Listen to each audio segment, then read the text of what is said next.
right. We are buzzing right along on US 1.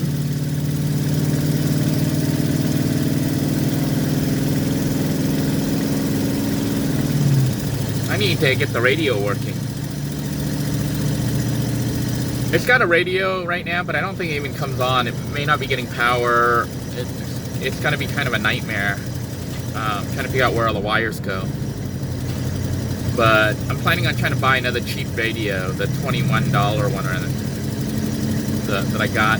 But they seem to not have it anymore. I think it was they stopped making it. They have an upgraded version of it that's like half the size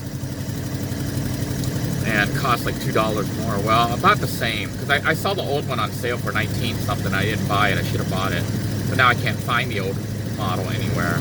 So I see it's the new one, which I'm probably gonna have to buy it. It's very similar to the old one that I put into a little blue, but it's just smaller, and I think it has a button for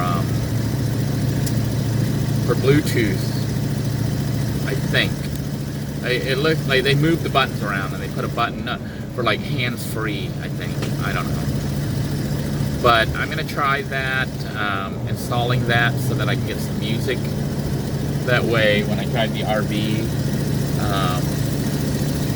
it'll feel like driving a regular car. You know, when you have music and stuff, you tend to be a little bit more relaxed than when you're driving around and you hear the exhaust leaking, which is what we hear right now.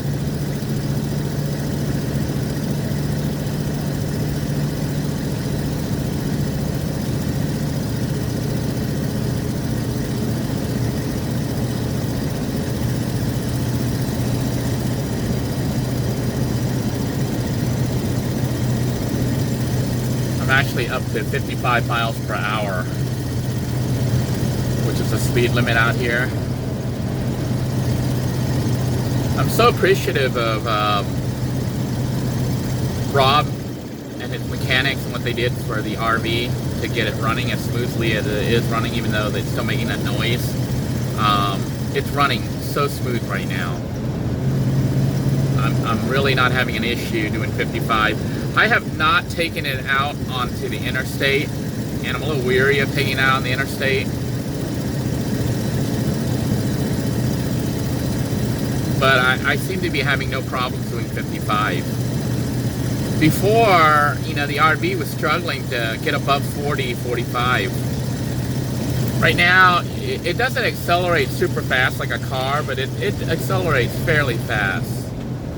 It's just stopping is the issue. You know, it's so heavy, so big. When you try to stop, it takes longer.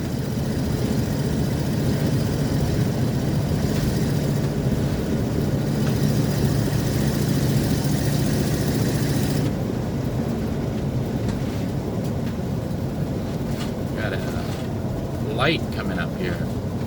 I do want to get into the slow lane, but all these cars are in the slow lane. I cannot move over.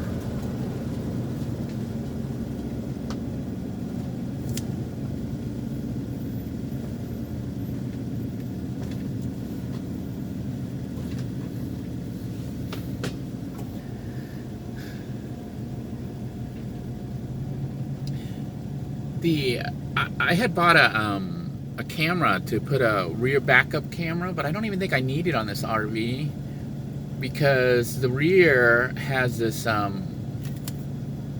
curved piece of plexiglass that is placed over the rear window, and what it does is it's like concave or convexed?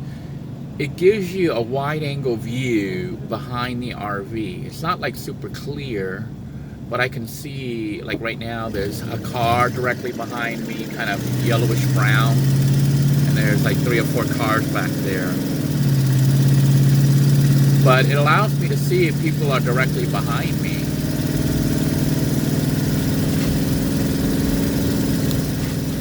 I'm gonna try to get into the other lane if I can here.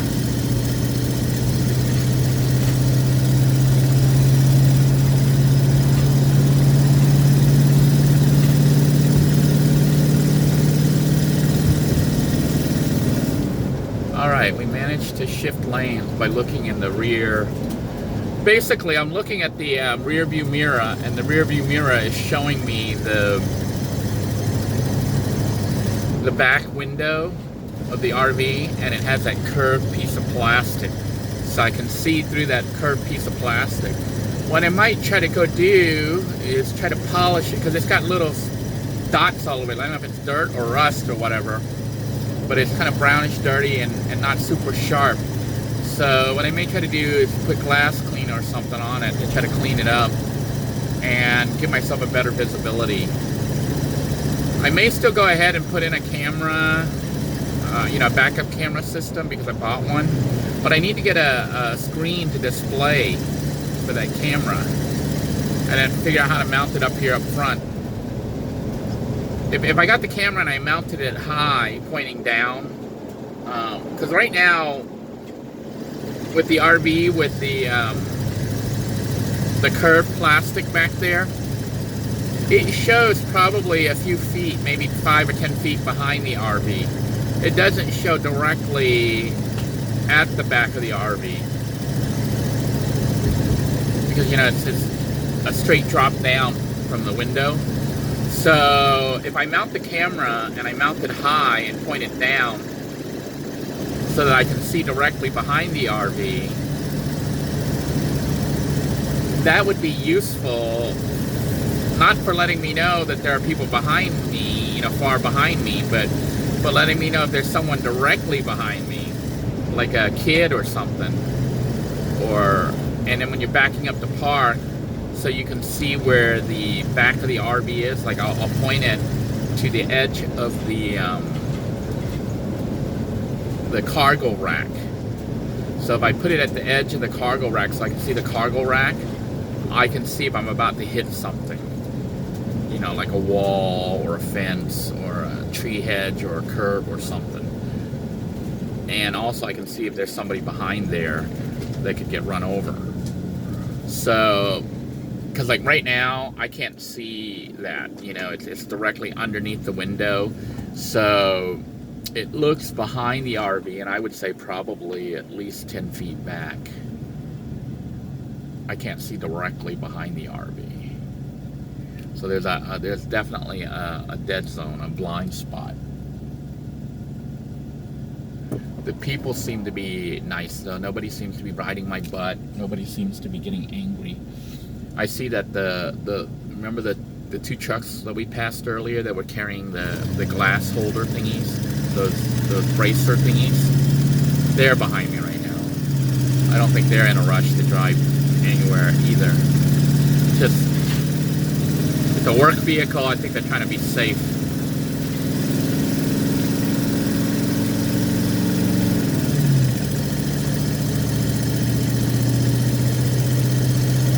We'll probably have to get some more gas. This thing is a gas guzzler.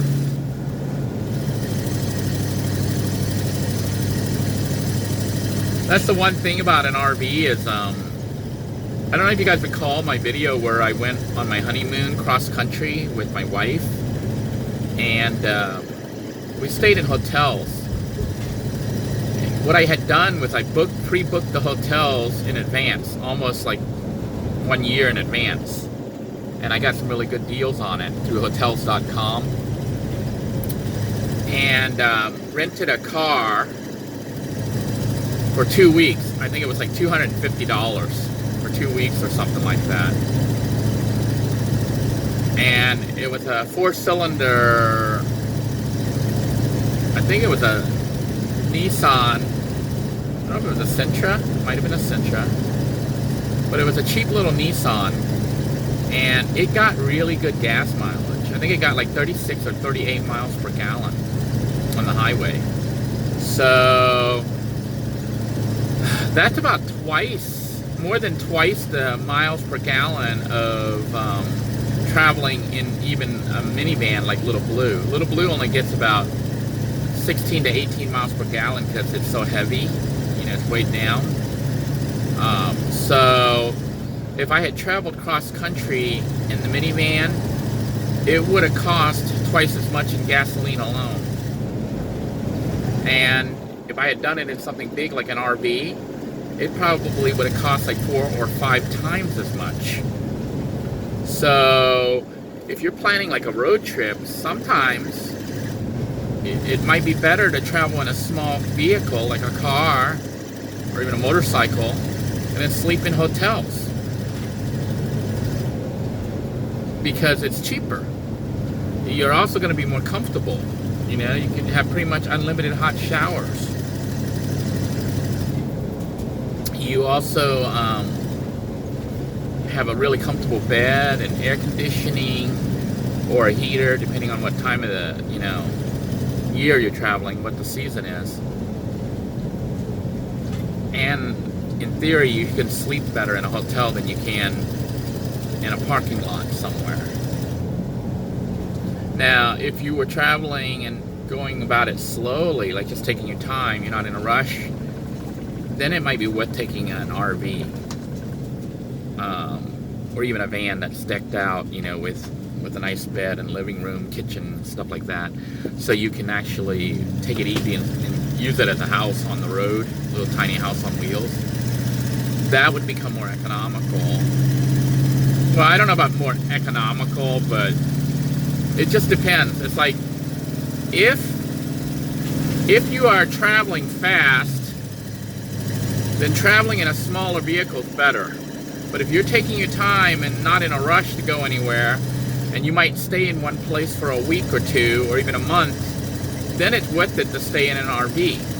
Because if you can park for free, that is, if you don't have to pay for a campground to park your RV, then staying somewhere for a month, even if you have to drive just a little bit, is cheaper than getting hotel room for a month. And it's also cheaper than getting a RV campground for a month.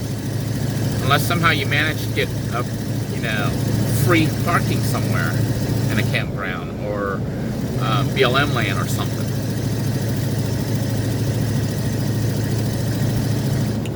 Now, Connie had suggested something that I thought was interesting that I may try here coming up once I have the systems, the power system, the generator and everything fully kind of working correctly. I'm going to start looking at potential free camping in Florida. She was suggesting that, I look at some videos and also some terms to search for. So I'm going to start doing that, maybe do some videos and show free camping in Florida. If I decide to take the RV out every weekend. Then I am spending quite a bit of money on gas. But I would be having all these experiences and getting RV camping experience under my belt. Because like right now, I'm very limited as far as my experience with RVs. I'm starting to get a little bit more comfortable driving this now. I think when you first get an RV and you're driving it, it feels huge. It is huge. This is like 29-footer. I used to think driving a full-size van was huge. But this is a 29-foot vehicle, which is basically a house. But I'll be honest, since the engine is running better, I'm not worried about the engine slipping and it's not overheating. The temperature gauge is at 1/4. That's about normal operational. Before it was at 3/4. It was always wanting to overheat. Now it's at 1/4 or less. So the engine's running nice and cool. Of course, temperature today is kind of cool outside.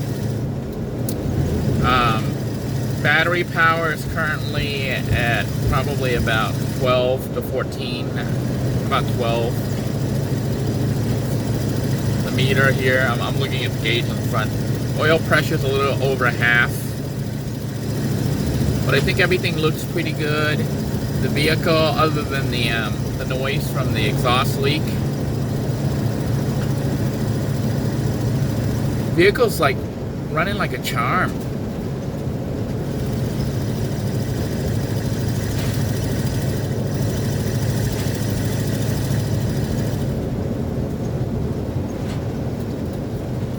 I've got to try to cut over here. There's a truck coming up alongside me.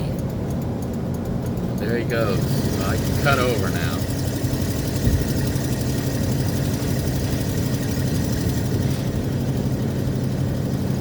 But this is what US 1 looks like in Brevard County.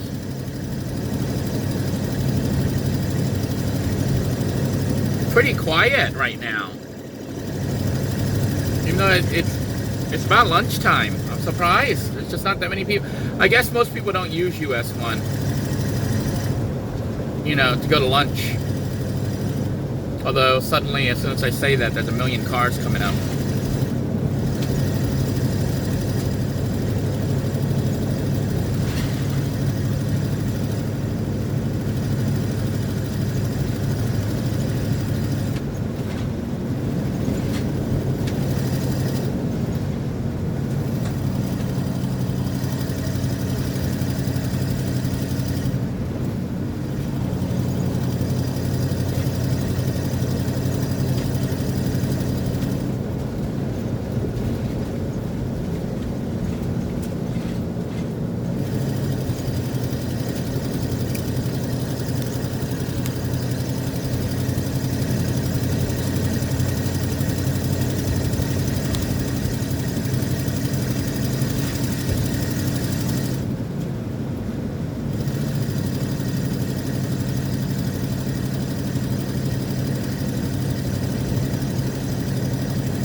The thought of taking the RV out and really living in it to enjoy it as a camper is getting me really excited. I'm like, there's all sorts of possibilities. So I'm gonna start researching free campgrounds as well as places I want to visit, because potentially I could camp out in the Everglades, in certain parts of the Everglades in this thing. We could do like an Everglades adventure. I've been out to the Everglades before, but not in an RV. Now, the only potential problem that I can conceive is the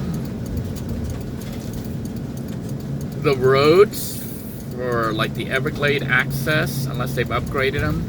They tend to be tiny little 2-lane roads, sometimes even a dirt road. And that may be a problem for an RV.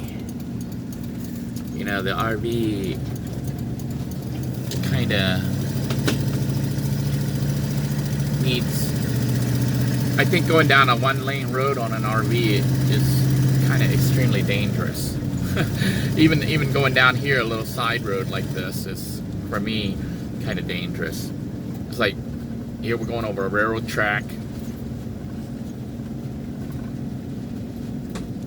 Make sure no trains are coming here.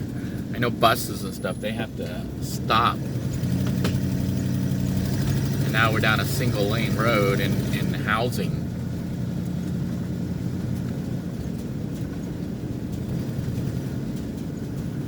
All right.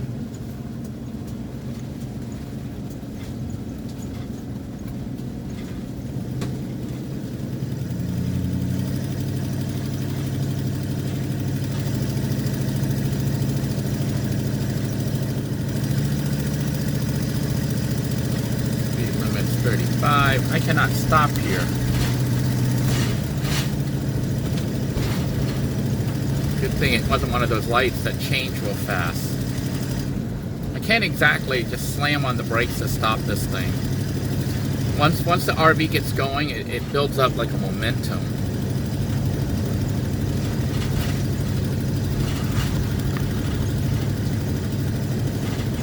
If there's one thing you kind of learn when you're driving a big vehicle like this, at least for me, I'm learning to slow down, you know, to not be in a rush. Because you can't just whip it around a corner, you can't just slam on the brakes, you can't just press the accelerator to the floor and you know, make it go fast. This thing is very sluggish in its response because it's so big.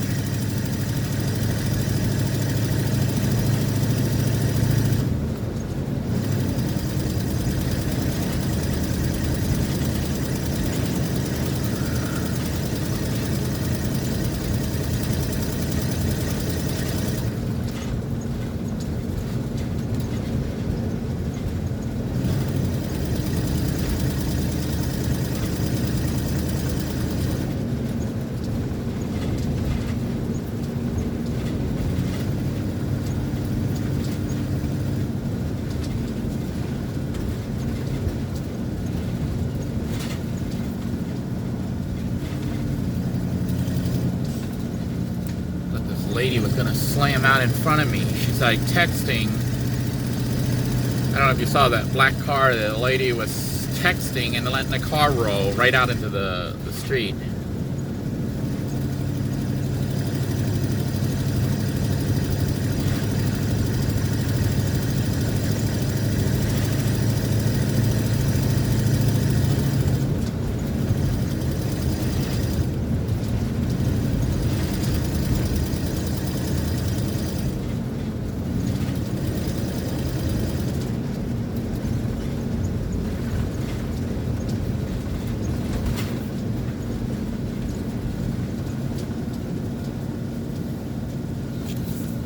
There's our friend, the mailman.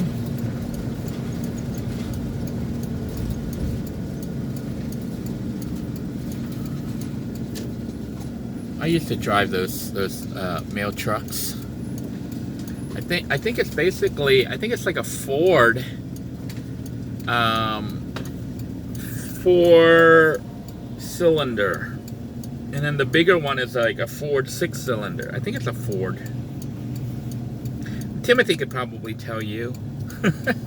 Yeah, I think it was like a Ford truck, but a 4-cylinder truck, and then a 6-cylinder truck is the bigger one. But mail trucks get, I think, like literally like 1 million miles put on them. I know every day I did the route, even though it was like a 4-cylinder car, you'd have to fill it with gas. I'm trying to think if I've had to fill it with gas. I think when I did the routes, when I was working as a CCA, I usually did not have to put gas in it. You have a little chart, you have to write how much gas was in it. And then if you add gas, you know, you have to get a gas card. They have a gas card you got to get from the supervisor. But definitely on Amazon Sundays, Saturday and Sundays. Is it Amazon Saturday? Is it Amazon Sunday? I think it's Amazon Sunday. I'm so confused now because I kind of wiped that that phase of my life as a mailman out of my memory. But basically, as a CCA, you had to deliver mail on the weekends. You had to deliver Amazon packages. Well, there it just went. A cabinet just opened up and stuff just slid out. Pots and pans and stuff. Alright, get into the slow lane here.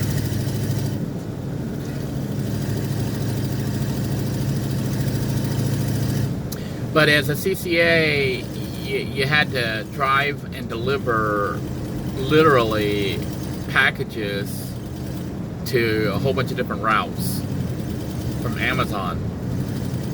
And you always had to get gas. So I think I covered, like, during a whole day, would cover more than 300 miles of driving. It's like 300 miles of driving every time I did the Amazon packages. And I think regular mail routes is similar to that. It's like between 200 to 300 miles of driving every single day, other than on your off days. But let's say I average 200 miles, then 200 times 5, that's 1,000 miles per week. That's 4,000 miles per month. That 40,000, let's see, 48,000, about 50,000 miles per year I drove for the post office.